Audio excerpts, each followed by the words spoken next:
Hi there, it's Marla at Narrate. In this week's message, Adam asks, when does love disappoint and when does it aim to please? As he shares the vision for our students here at Narrate, he delves into the idea that love is a rugged commitment to be with, for, and unto. Enjoy. So this morning what I want to do is I want to talk a little bit about parenting, though I don't think of myself as very good at it. And my kids would probably attest to the same thing. I want to talk a little bit about being a student in Helena in 2017, though it's not lost on me that I haven't been a student for 20 years. And ultimately, I want to talk a little bit about how I think we could serve some students together and what that might look like. And before we jump into that, I just want to say, listen, I get that for some of you, you're not a parent and you would love to be, and that's a very grief-filled realization for you. Others of you are sick of being treated like your life is somehow incomplete as an adult if you're not a parent. And I just want to acknowledge, I get that. We all get that. It's in no way do I want to insinuate anything contrary. I don't want to make you, I don't want to rub your nose in it. I don't want to somehow communicate that you're incomplete if you're not a parent. But I do this morning kind of want to drill down on parenting. And I think ultimately, you can apply this, we can apply this across all relationships, because really what I want to do this morning is try to dig inside that question of how do we effectively love God and love people. It's this very well-intentioned thing we say, and yet below the surface, it's complicated. I mean, think about that day that your son or daughter was born, or maybe the day that you met your son or daughter if you've adopted. I mean, on that day, especially the first time, there's this idealism that takes over, isn't there? Like you very quickly, very joyfully sign up for what proves to be a massive, massive responsibility. And that responsibility is to love them. And you said yes to that without any reluctance. And yet probably at the time, you had no idea how complicated it would become and how difficult it would be. Because before long, you were having these conversations about, so do we feed them every 3 hours or do we feed them when they're hungry? And then there's these conversations about, are they ready to be potty trained and they're just lazy, or do we let them get potty trained on their timing? And then there's conversations about screens and how much screen time do they get? And then about dogs. Do they get a dog? Do they get a cat? Do they get a fish? How many fish? Do they get a bird? Do they get a hamster, even though they populate very quickly? Right? And then there's this thing called Power School, which I think they should uninvent, and it's this whole idea, your ability to hover over your son and daughter's every assignment and grade, and how are you going to interact with that, and what are going to be the mandates on grades in your house. And then there's this whole dating thing, how old do they have to be? And you're going 35, but then you got to negotiate from that, right? And what's the curfew going to be? And why is their curfew 3 hours earlier than all of their friends? And when they get their license, like who pays for the insurance? And what happens if they get a speeding ticket? And who pays for the car? And if they go to college, who's paying for college? And if they don't go to college, can they still live at home and for how long? And when they graduate college, can they move back into home? And how many hours are you going to be willing to watch the grandkids? And on and on and on, right? There's this thing called loving people that at the surface looks so easy, and it's not just a parenting thing. Whether you're a manager, if you've ever started something, if you've ever had anybody report to you, if you've ever had a job that your desire was to serve people, what you see is the desire to love people is a lot easier on the surface. You know, Jesus was one time asked, what's important? And this was a common Second Temple Judaism conversation. And really what they were getting at is, what's the keystone habit? What's the one command that if we follow it, everything else falls into line? Or at the very least, what's the one that if we follow it, we're still okay, even if we don't follow the other 612? And in Matthew 22, Jesus, he stepped right into that conversation.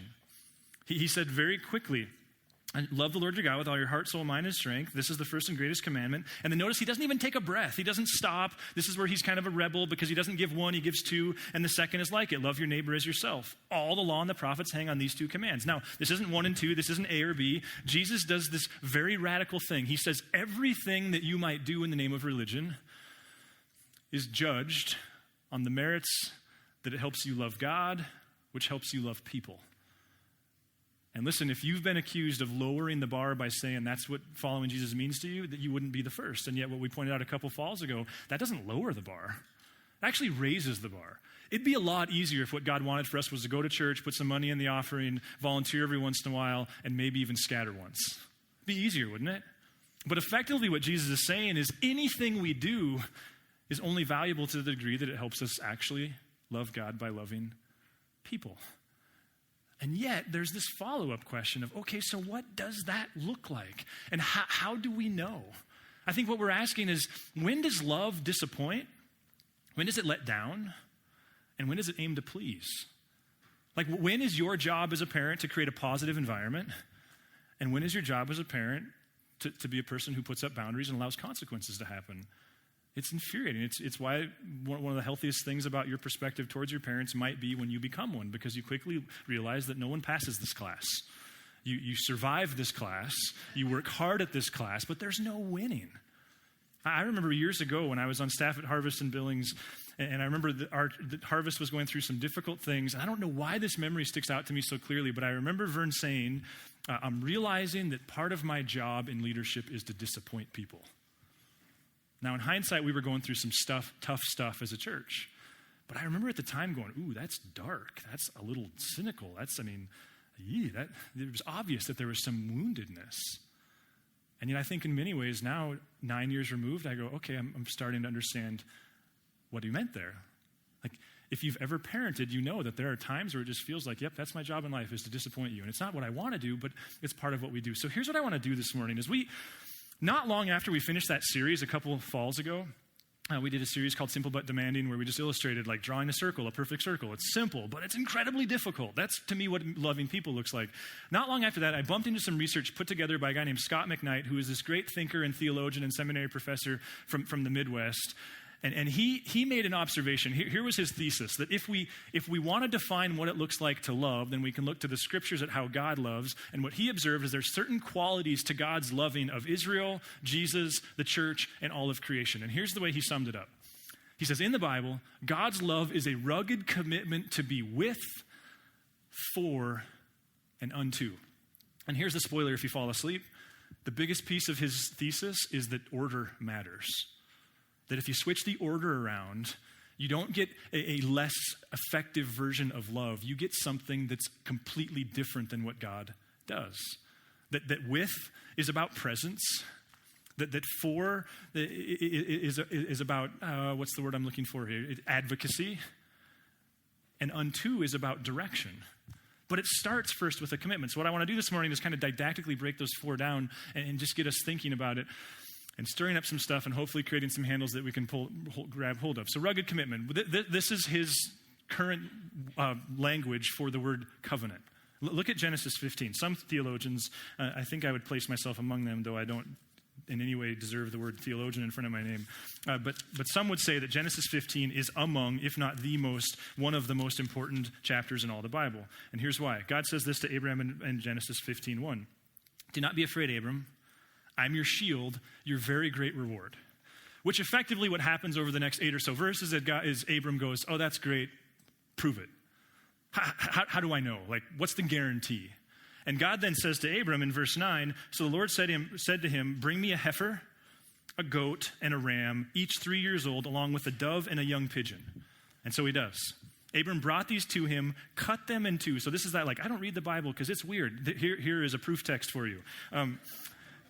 Abram brought all these to him, cut them in two, and arranged the halves opposite each other.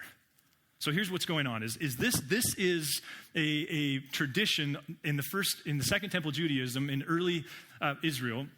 This is a covenant. And effectively, what you just read is what they would do. The ancient Near Eastern cultures would do this. You take the animals, you arrange the halves opposite each other, and then the people forming the covenant walk through the pieces, walking through the blood and forming a path. This would have been common for a groom to do, but before marrying his bride. He's making a covenant, not just to her, but to dad. Some of you may want to reenact this tradition. We could talk about this. But I think part of what's lost on us here is that we have a modern understanding of contract, and there's this ancient idea of covenant. So I realize I just skipped. Verse 17, when the darkness had set, or when the sun had set and darkness had fallen, a smoking firepot with a blazing torch appeared and passed between the pieces. On that day, the Lord made a covenant with Abraham. Now, contracts, if we could just talk for a moment. I don't like to talk much at weddings. It's not lost on me that people aren't there to hear me speak. They're mostly there to wonder how long their scalp is going to get fried by the sun. But I've become increasingly more passionate about the ring part of a ceremony. I used to go, it's not a contract. This is about ownership. This is about a covenant. I didn't really understand what covenant meant. But more recently, this has become something that I'm passionate about. Because listen, The way we think about contract and the way they thought about covenant, in my mind, couldn't be more different. In our minds, functionally, and there's exceptions to this, but a contract is essentially a vote of no confidence in the other party. Right? When you sign your contract with Verizon, that's their way of saying, we may or may not trust you, but it doesn't matter because there's a legal system put in place. We're going to get ours if you flake out. A contract, it eliminates vulnerability. It's not predicated upon the character of the other person. It's predicated upon a robust legal system that'll serve justice if, in fact, it has to kick in. But a covenant is the opposite. A covenant acknowledges that the only guarantee I have in this relationship, and even that's not a guarantee, the only thing I have to go on is the character of this person. If a contract eliminates vulnerability, a covenant embraces it. A covenant acknowledges the only hope I have is your character.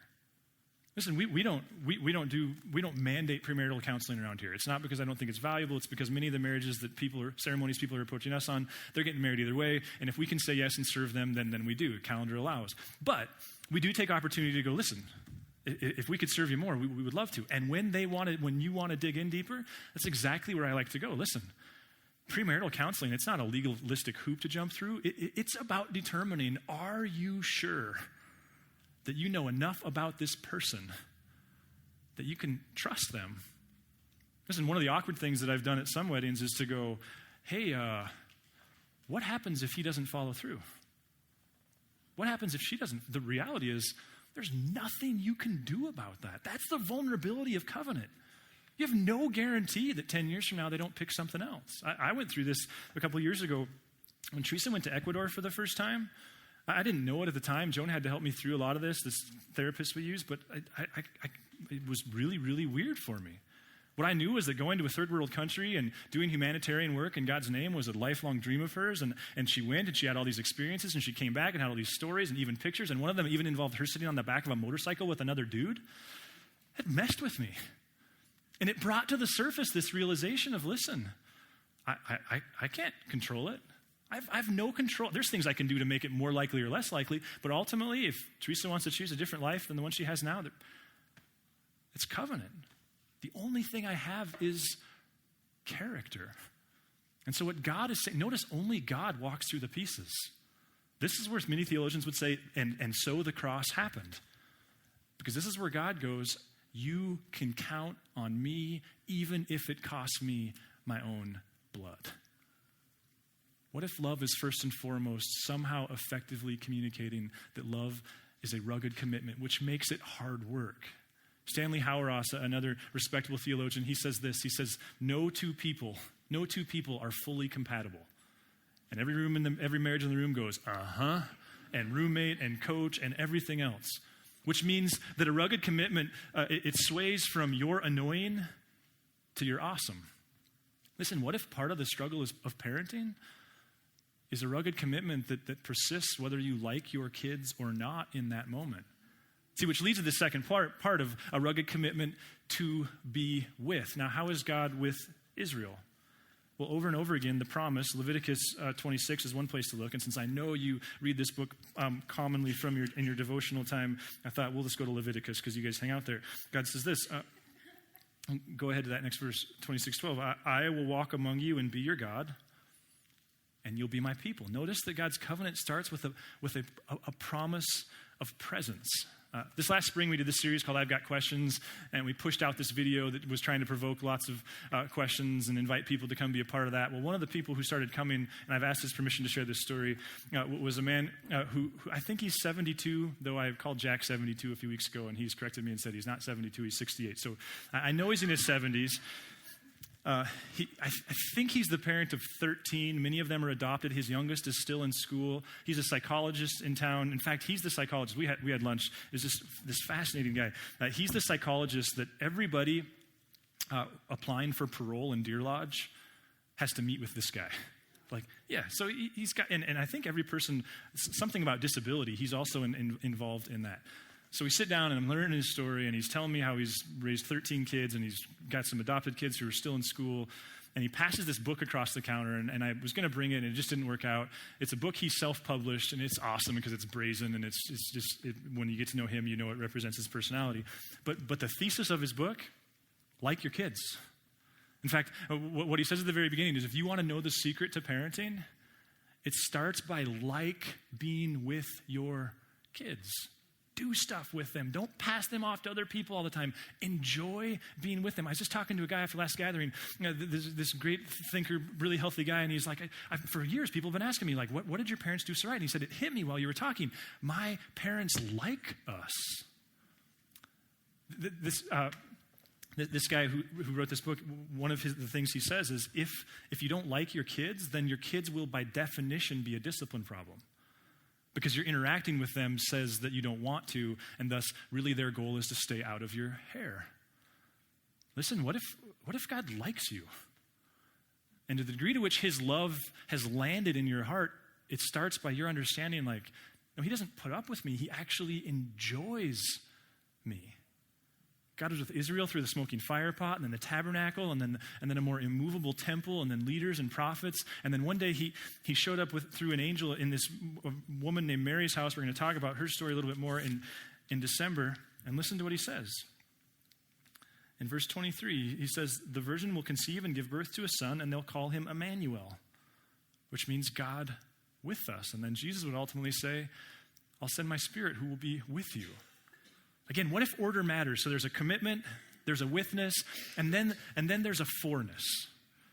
You know, it's amazing to think that two of the most influential writers of the 20th century were such close friends. C.S. Lewis, J.R.R. Tolkien, you may be familiar. C.S. Lewis, one of the greatest theologians of the 20th century and the author of the Chronicles of Narnia. J.R.R. Tolkien, Lord of the Rings, The Hobbit. Here's what's less known. Tolkien made it clear after C.S. Lewis's death that were it not for C.S. Lewis, he would have never wrote his ideas down. C.S. Lewis was so for him. They taught together at Oxford. They would hang out. They would meet in pubs. C.S. Lewis so believed in him and imparted that into J.R.R. Tolkien that's what caused Tolkien to begin to write his ideas. And then once he had written them, it takes the same forness to get Tolkien to actually subject himself to the criticism of publishing them. Now you go like, of course Tolkien knew he had good stuff. No, he would say, were it not for somebody for him, he would have never done it. Question, why do you do what you do? Who are the unknown who sidled up next to you and went, you should do this? Listen to what Tolkien actually said after C.S. Lewis died. He said, friendship with Lewis compensates for much, and besides giving constant pleasure and comfort, has done me much good. Only from him did I ever get the idea that my stuff, which is worth billions of dollars, by the way, my stuff could be more than a private hobby. What does that tell us that a guy who wrote some of the most influential fiction ever says, I wouldn't have written it were it not for this friend who was for me? Dr. Henry Cloud, go ahead to that next slide. He says research says it takes 6 to 7 positive pieces of feedback to give you the ability, your brain the ability to metabolize one negative.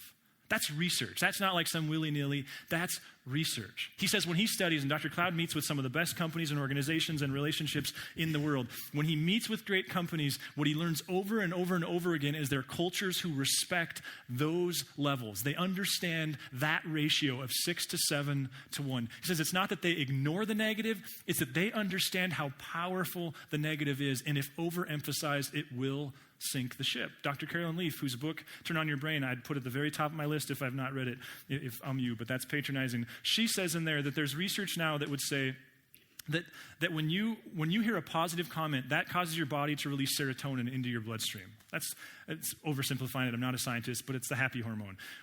When you hear a negative comment, that puts cortisol into your bloodstream. Oversimplifying it, but that's the stress hormone. But here's what they've started to understand from the science side of it, from the chemistry side of it. Your body metabolizes serotonin 5 times faster than cortisol. That's why there's this ratio. Which means this functionally. If your son or daughter goes to school and the last thing they heard from you was 1 positive and 1 negative, by the end of first period, literally, scientifically, that positive thing has lost all emotional impact on them. By the end of fifth period, they're still emotionally impacted by the negative. We just burn through it faster. How do we compensate for that? What if there's some designer brilliance to the fact that God is for us? Michael Dell, the founder of Dell Computers, incredible company in the 90s. It started to hemorrhage money in the early 2000s. By 2005, they were in deep trouble. He called for an organizational-wide audit. Part of it involved a survey of every employee on the staff. When he got the results back, the question that stood out to him was that 50% of his employees said if they were offered the same job with a different company, they would take it tomorrow. He called a meeting, looked everybody in the eye and said, "We've identified the problem, and it's me. I'm sorry," he said, "I've overemphasized excellence at the cost of your own morale." Mark Gregston is this brilliant thinker. If you were to read one parenting book, from my opinion, his is the one. It is absolutely astounding. In fact, we're going to start giving it to every family when we dedicate a baby, because I don't think you have to wait till they're teens. He's a therapist in Texas who works largely in an inpatient program with middle and upper class kids. So he sees the kids that aren't supposed to have problems, right? He says that the thing that parents misunderstand the most about their kids and the environment they have at school is that the average parent just doesn't understand how scrutinized a student is. That the process of going to school, he says, is a process of constant judgment.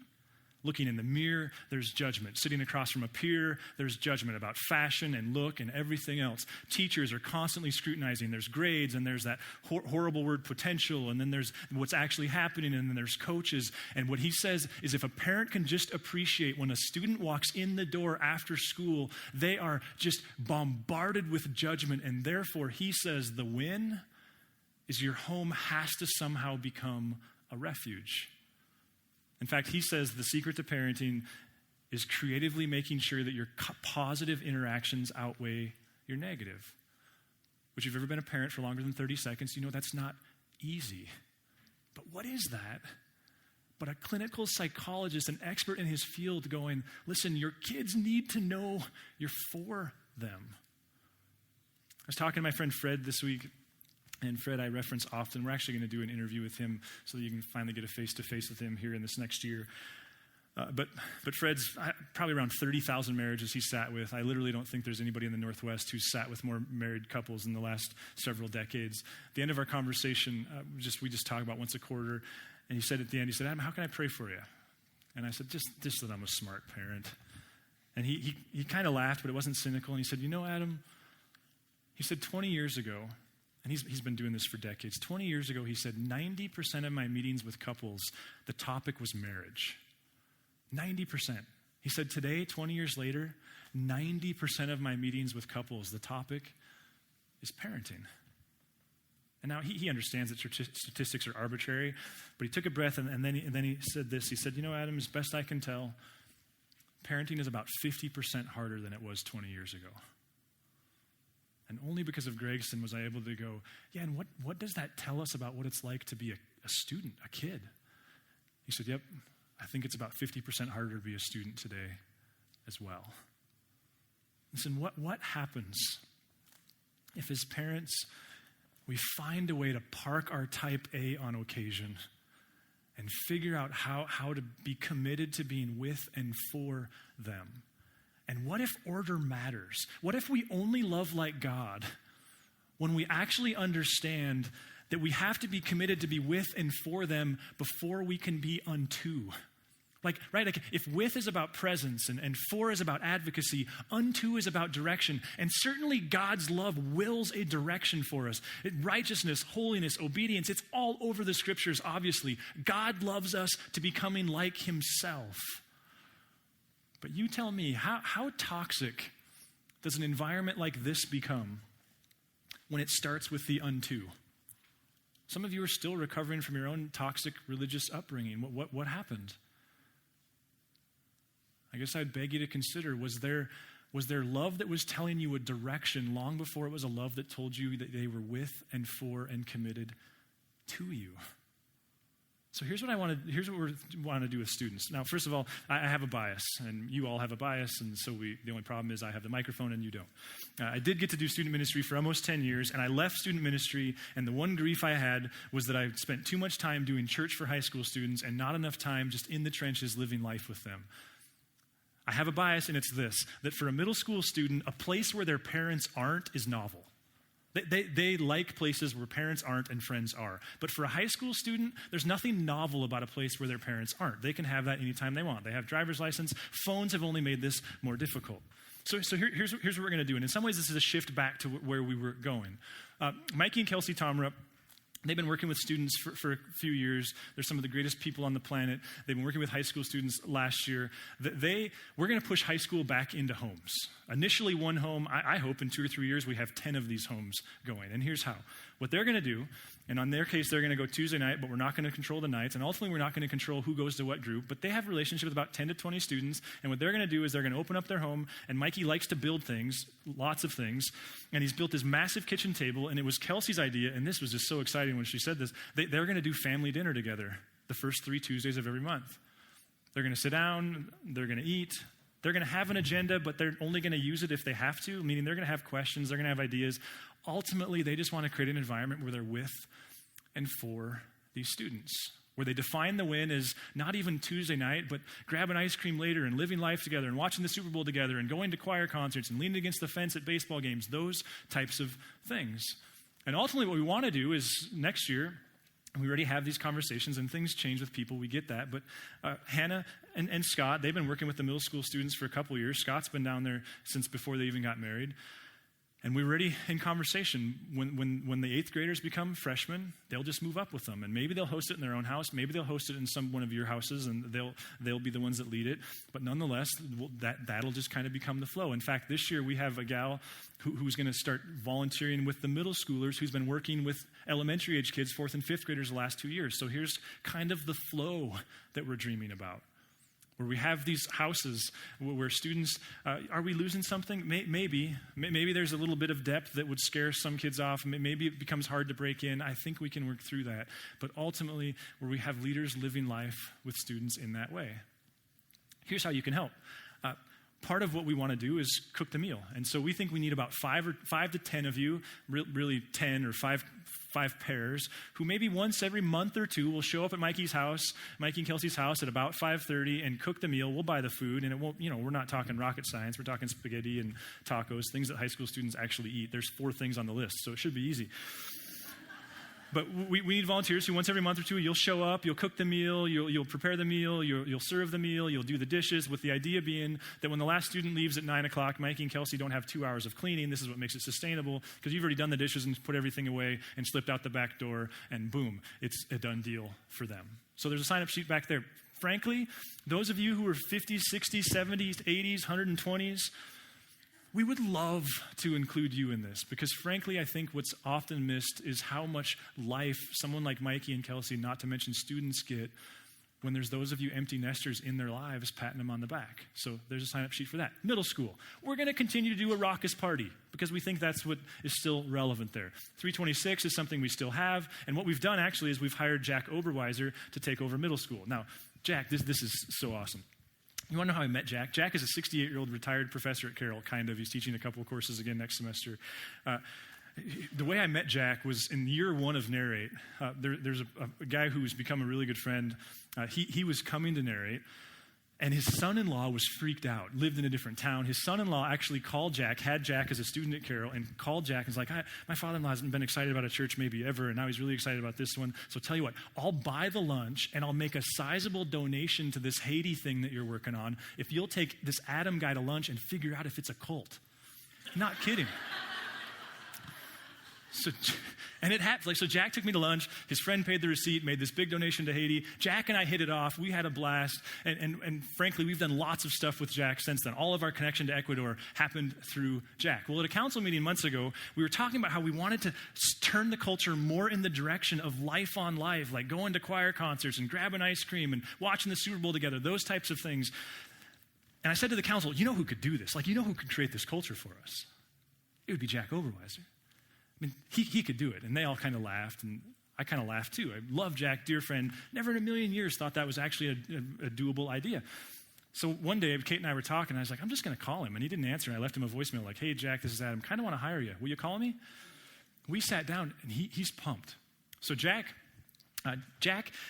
he's been doing this for 50 years. At 18 years old, he was a licensed foster parent. He and his 3 college roommates had a foster kid living with him. This is who he is and who he and his wife are. So he's going to come, he's going to build teams with leaders. He's going to lead the Wednesday night thing, which frankly, part of what I love is we've got a 68-year-old guy teaching life stuff to students on Wednesday night. Not long, 15 minutes, but just teaching students, pouring into leaders, creating this culture. And the other thing that we're going to do is the first 3 Tuesdays and Wednesdays of the month, we're going to do the high school, middle school thing. The 4th Wednesday of the month, Jack and all the leaders are going to meet at one of your houses. This is the other opportunity. Is what we need is 5 or 6 people who go like, yeah, once every month or 2, I'd open up my house, prepare a meal, and allow Jack and all the leaders to come over and let Jack build that team and pour into them and them interact with one another. So first 3 students, 4th one, leaders will do life together and talk shop together. You can get involved that way. Here's the other thing, middle school leaders. And you all go like, middle schoolers hate me. They don't. We just all think they do. So we would love to have more great leaders. Part of what we want is to have a small group leader per gender and age. So we need to add a few even to get started. We have some great ones. The other thing is if you're a parent, we've been talking about this for years too. I think that, and you don't have to, but especially parents of middle schoolers, we would love to create a role where once a quarter or so, again, you're the host. You're there, kind of staying out of the way. Your kid probably skips that night. That's okay. You can work through that. But you're the one cleaning up the puke and emptying the garbage and, again, kind of doing the host behind-the-scenes work so that at 9 o'clock, the leaders can go home when they're done. There's that opportunity. Ultimately, what if we defined how we love our students by saying, wait a minute. If we do the with and we do the for, then the unto will take care of itself. A guy named Mark Johnson in Billings used to always say, more is caught than taught. Let's end here. Who are the big influencers in your life? Do they even know? Did they sit you down one day and kind of go, here's how to run your finances, and here's what you're looking for in a spouse? Or did they just live life with you? Did they create one that you admired?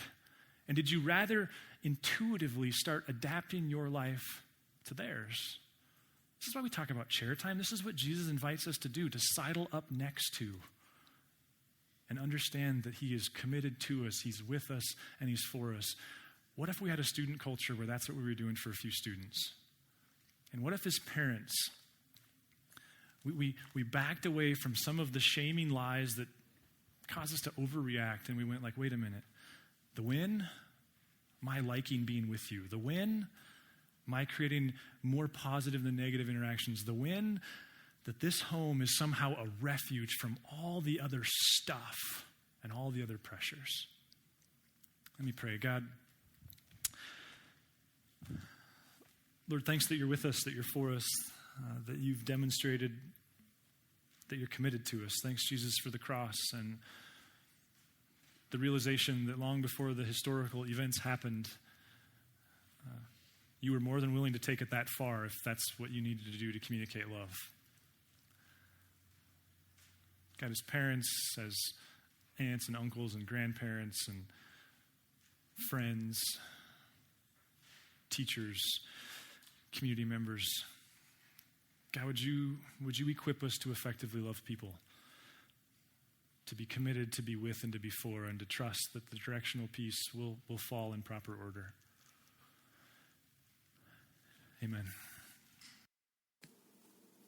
If you would like to engage further with Narrate Church, you can find contact information online, www.narratechurch.org. We would love to hear from you.